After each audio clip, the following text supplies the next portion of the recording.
Estás escuchando Tras la Noticia con Cari Roque. Y qué bueno que están de regreso en esta segunda media hora para traer la noticia donde, bueno, como fue bautizado por el gran Tony Simón, Tardes de Chile. Buenas tardes, profe. Buenas tardes, querida Cari. Un honor compartir las tardes contigo y con el gran equipo de Radio y Televisión Martín y, por supuesto, con esa privilegiada audiencia que tiene este programa. Bueno, quiero tu primera reacción sobre la apertura de los vuelos a Nicaragua.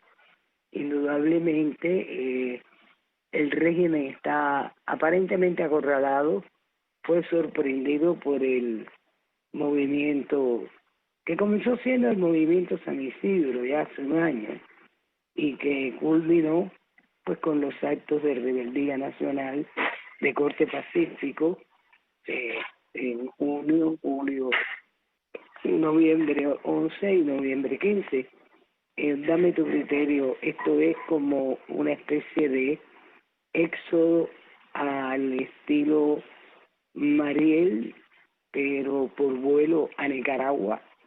Y digo esto porque indudablemente cuando los cubanos, en primera Nicaragua, como destaca la nota de la Cancillería castrista y la Cancillería de su homólogo, el dictador Ortega, no tienen tantos ciudadanos como para, o sea, en Nicaragua no viven tantos cubanos como para este tipo de apertura sin visado, para reunificación nacional y para compraventa. O sea, están evitando el famoso paso del Darién, que era cuando los cubanos iban a Panamá y ahí en ese lugar pues indudablemente perdían la vida y era foco de atención de muchísimos medios informativos. Dame tu criterio al respecto.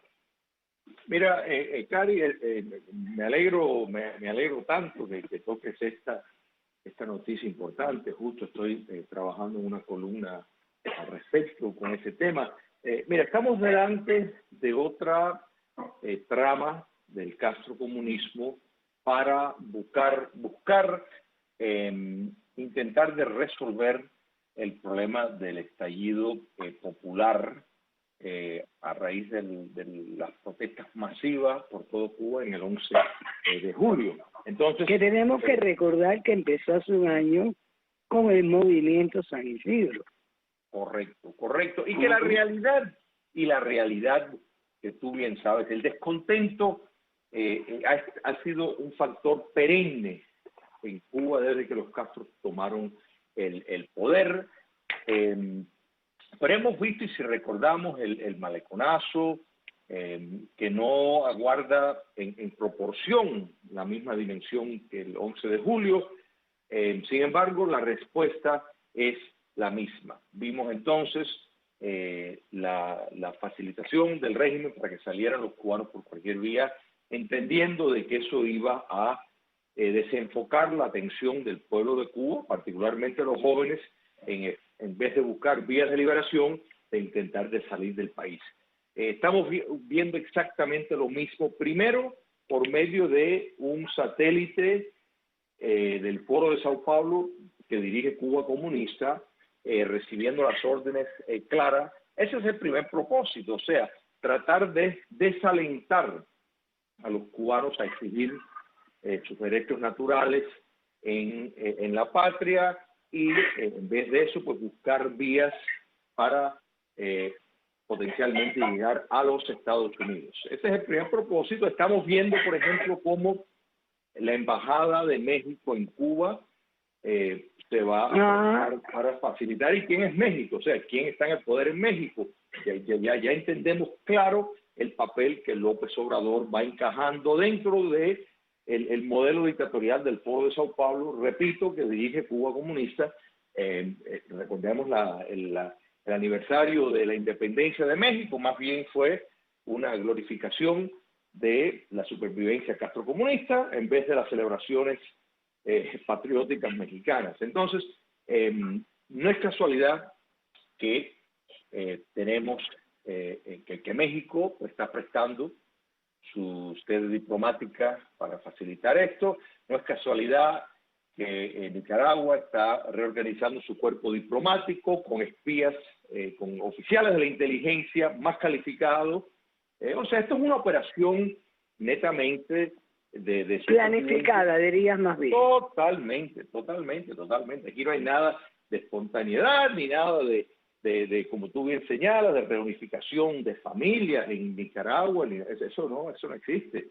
Esto es simplemente una válvula de escape que está buscando para quitarse presión interna. Aquí hay una ecuación que yo me gustaría tu opinión al criterio. Cuba está en un estado de emergencia turística postal, porque hasta los rusos indudablemente prefieren el turismo en un país de libertades como República Dominicana, donde pueden caminar libremente, donde todo lo tienen incluido, donde el servicio es estupendo, donde no hay contaminaciones. Al mismo tiempo, Nicaragua es un país que tiene sanciones económicas extremadamente fuertes, que ha recibido luego de la imposición de este nuevo mandato, con sanciones económicas hasta por parte de la Unión Europea. Al abrir también la frontera con México, pues indudablemente suban a los cubanos a esas caravanas que están siendo en su mayor parte pues un tanto conflictivas y que han decidido pues que queden en Guatemala. Y aquí la cosa no es simple. Esto es un problema económico donde al final de cuentas los cubanos que tienen familia en el exterior, que no son todos, son los que van a sostener a todas estas familias que salgan en busca de libertad en Nicaragua y también, pues por supuesto, en México. Esta es la ecuación que yo saco. Y porque a ellos no les importa más nada que mantenerse en el poder, porque el dinero que les entra a ellos a través de los familiares que lógicamente hacen un sacrificio, pero lo tienen que hacer y no es criticable, pues es un dinero fácil que les sirve para engrasar esa represión que hemos visto violenta y feroz convertida en una cacería de brujas, cuando inesperadamente, sin liderazgo, los jóvenes se tiraron a la calle y ellos supieron que no existía el hombre nuevo. Me gustaría tu criterio sobre este punto de vista. Cari, tu ecuación y tu cálculo está bien en punto. O sea, el castrocomunismo ha hecho una industria de muchas cosas. Ha hecho una industria del presidio político, utilizando ese heroico cuerpo de hombres y mujeres para canjearlos cada vez que le ha sido de utilidad en foros internacionales. Hemos visto cómo la mano de obra esclava del sector médico, de deporte, de ingeniería, es en efecto explotado con fines de mantenerse en el poder. Hemos visto cómo la explotación sexual de las mujeres y hombres en Cuba, el castrocomunismo lo facilita con su propaganda de turismo sexual que permite a través de todas las capitales del mundo libre. O sea que ha hecho una industria de prácticamente todo lo necesario para mantenerse en el poder, incluyendo los éxodos y el factor de la inmigración. No es casualidad que el costo para trasladarse, para llegar a Nicaragua, es fuera del alcance de cualquier cubano que vive en la isla, de modo de que, por supuesto, hay una suposición de que esto va a ser costeado por dinero que va a venir de la nación cubana fuera del territorio nacional.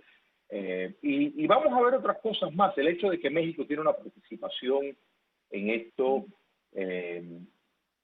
podría perfectamente facilitar una especie de visa directamente de vuelo de Nicaragua, y para evitar lo que tú acabas de mencionar de lo de la frontera en Guatemala. O sea, el régimen apostó cuando le puso presión al gobierno Es que de es Barack obvio, Obama. son dos aliados ideológicos de el gobierno encabezado por Díaz-Canel, pero que bueno, detrás de eso está el dedo de Raúl Castro y de López Calleja.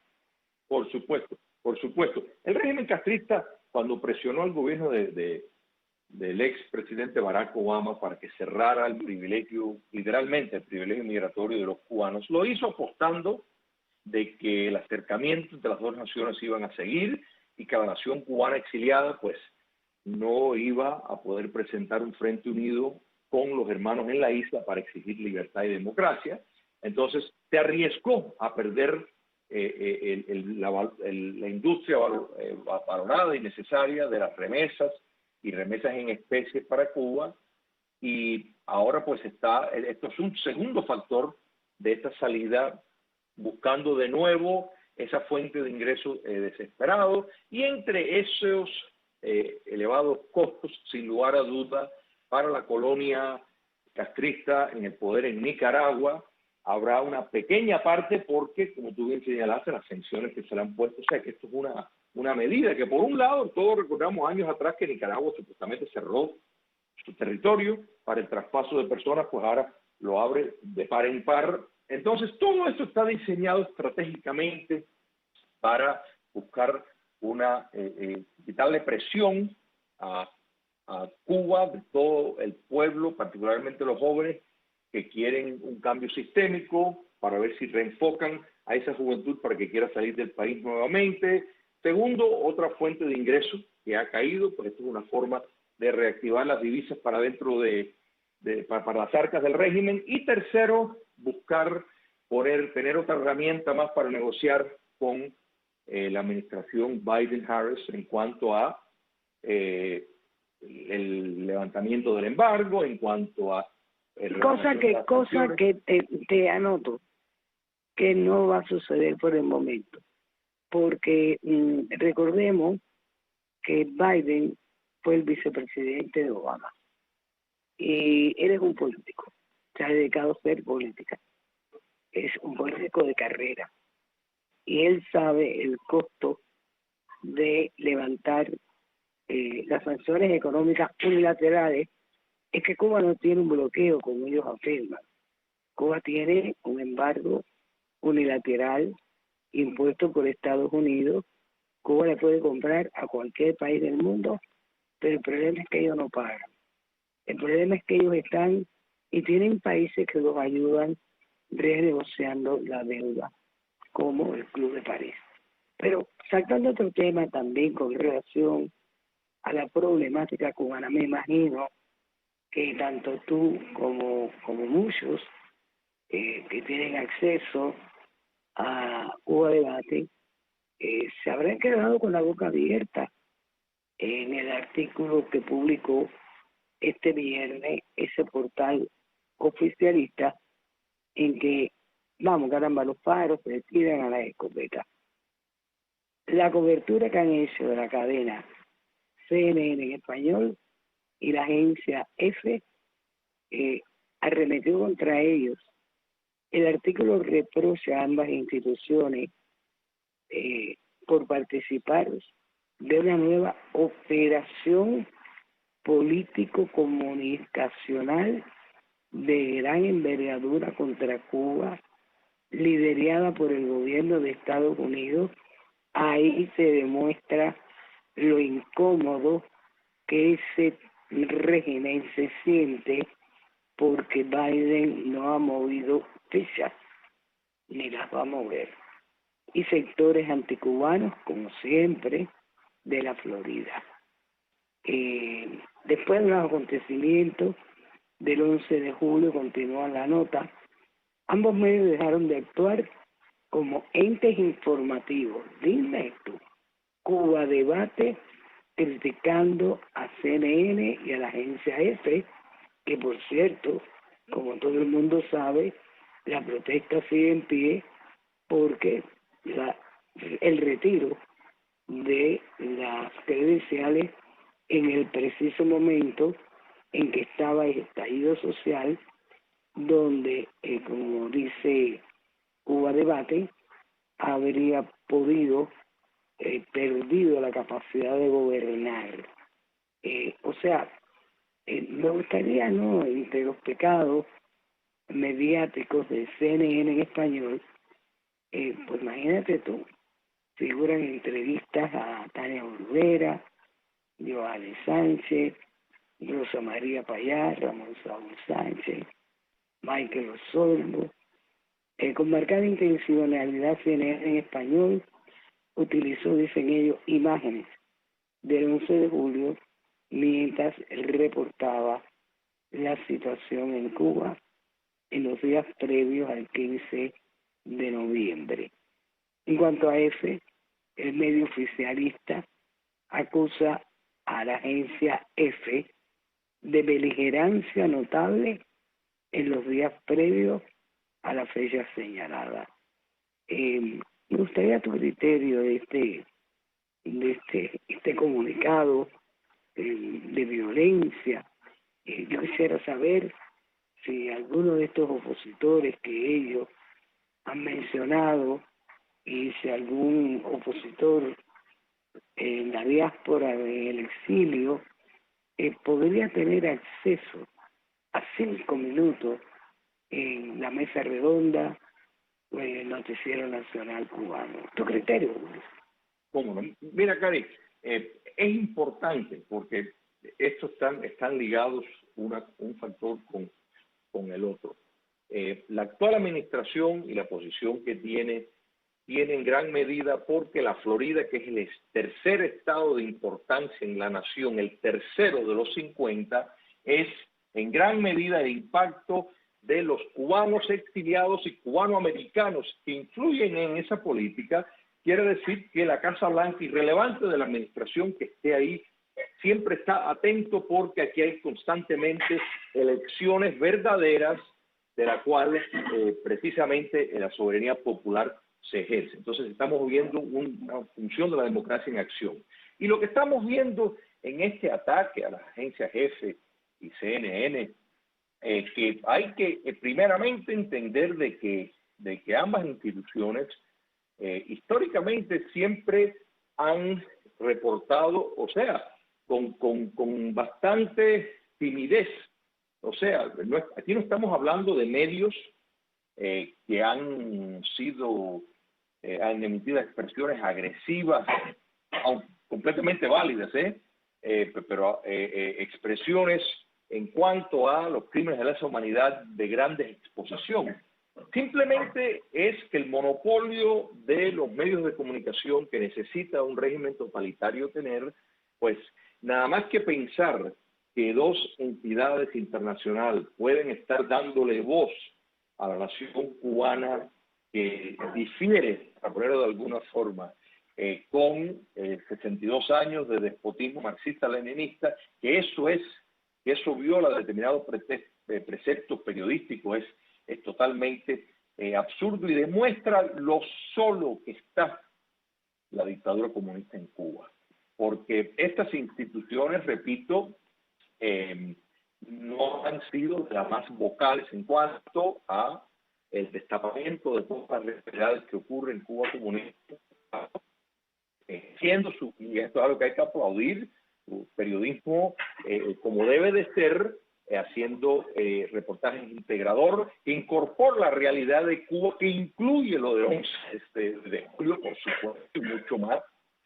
Pues eso les incomoda, porque naturalmente yo quisiera que todo fuera un brazo directo del Partido Comunista de Cuba, como lo es el Granma, como lo es Prensa Libre, como lo es Cuba Debate y todos estos órganos oficialistas. Yo creo que lo que aquí queda más que nada en evidencia es lo solo, lo aislado que está el castrocomunismo y cómo compañeros de viaje histórico, y no me refiero a EFE y CNN, sino muchos otros que se han distanciado o buscan mirar al otro lado cuando el castrocomunismo le hace seña de que por favor salgan a su rescate, porque es que se lo ha hecho muy difícil la repetición de los crímenes de lesa humanidad que están cometiendo en este momento en las cárceles cubanas, en las calles de Cuba, de modo de que, repito, hay que aplaudir esta solidaridad con la verdad y con el pueblo de Cuba. Y por supuesto el castrocomunismo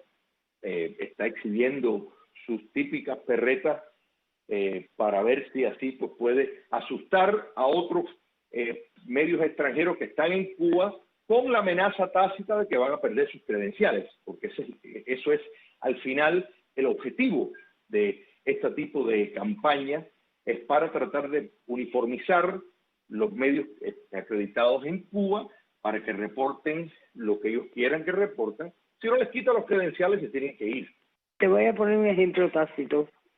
Dentro de todas las peticiones que ese régimen le hace a la administración que tiene de turno, es la salida del aire de Radio y Televisión Martí, porque somos una piedra en el zapato de ellos, porque decimos la verdad que el régimen le oculta a los cubanos en la isla, de forma coherente, responsable y seria.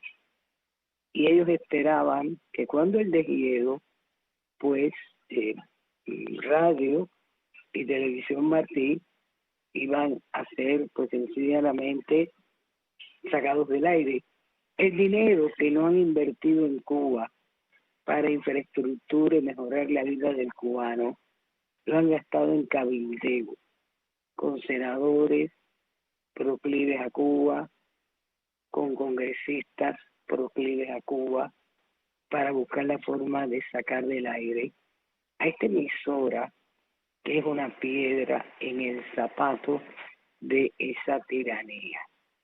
Porque no es menos cierto que hoy por hoy rompemos esa censura con coherencia, responsabilidad y fuentes crediticias. Por ahí tienes hasta dónde ellos están incómodos en este momento, y de la única forma que pueden pues sencillamente salir de lo que ellos les movió el piso, porque el hombre nuevo está pidiendo no comida, está pidiendo no medicamentos, ni tan siquiera viajar al exterior. Está viviendo y está pidiendo dentro de Cuba, y esa es una nueva generación criada por ellos, nacida dentro del régimen, patria y vida. Y para mayor bofetón fue la canción urbana del año en los premios Grammy y la mejor canción del año. Así que con esto te digo, mi querido Julio, de que este es el principio del fin, y nunca más, nunca ha sido más oscura la noche que al final del túnel. Gracias, Julio, por haber compartido. Un placer compartir contigo en el día de hoy. Con esto pues me despido en este programa Tras la Noticia, transmitiendo de lunes a viernes de 3 a 4 de la tarde, agradeciendo la asistencia técnica de Efraín García y la producción de Jaime Almiral. Quédense ahora en sintonía con Radio y Televisión Martí. Muy buenas tardes.